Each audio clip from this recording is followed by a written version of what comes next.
नमस्कार दोस्तों, कैसे हैं आप सभी लोग। स्वागत है आपका आज की इस नई वीडियो में।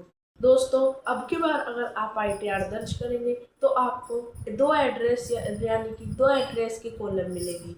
पहले एड्रेस में आपको जहां पर अभी आप रह रहे हैं वहां का आपको एड्रेस डालना पड़ेगा, और दूसरा एड्रेस इसलिए दिया गया है जैसे कि आपका घर लखनऊ में है और कुछ और राज्य में यानी कि कुछ और ज़िले या फिर कुछ और राज्य के ज़िलों में आपका ऑफिस है, या फिर आप बाहर के काम से आप बाहर गए हैं कुछ सालों के लिए, या फिर आप काम करते हैं राज्यों में, तो आपको ये एड्रेस उसमें डालना पड़ता है। जिससे कि अगर आप घर होंगे तो घर का एड्रेस आप उसमें डाल देंगे, और अगर आप बाहर होंगे तो आप उसमें बाहर का एड्रेस डाल सकते हैं, ताकि अगर आपको कुछ प्रॉब्लम हुई या फिर गवर्नमेंट को कुछ प्रॉब्लम हुई तो वे आपसे दोनों दोनों चीज़ों से संपर्क करके आपको अपनी परेशानी बताएं और आप उसे सही करें, या फिर आपकी कुछ परेशानी है जैसे कि आपने बिल जमा नहीं किया और भी बहुत सारी चीज़ें इसमें अगर आप करते हैं तो गवर्नमेंट आपको कॉल करेगी। इन दोनों में से एड्रेस में से लेकर के,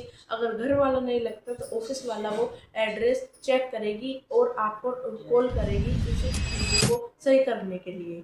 दोस्तों, अब हम समझते हैं अगर इस चीज़ में कुछ गलती हो गई तो हम क्या कर सकते हैं।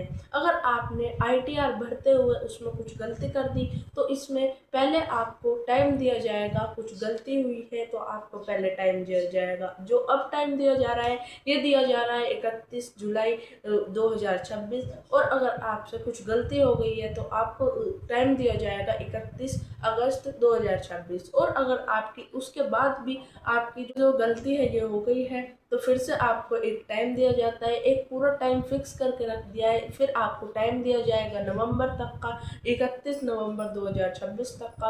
और अगर इसमें भी कुछ गलती हो गई, बाई चांस आपने कुछ और लिख दिया या फिर कुछ और गलती हो गई, तो आप उसमें बाद में जो डेट दी जाती है ये दी जाती है 31 दिसंबर 2026। इसके बाद भी अगर कुछ गलती हो जाती है तो आपको टाइम दिया जाता है इसमें 31 मार्च 2027 तक का।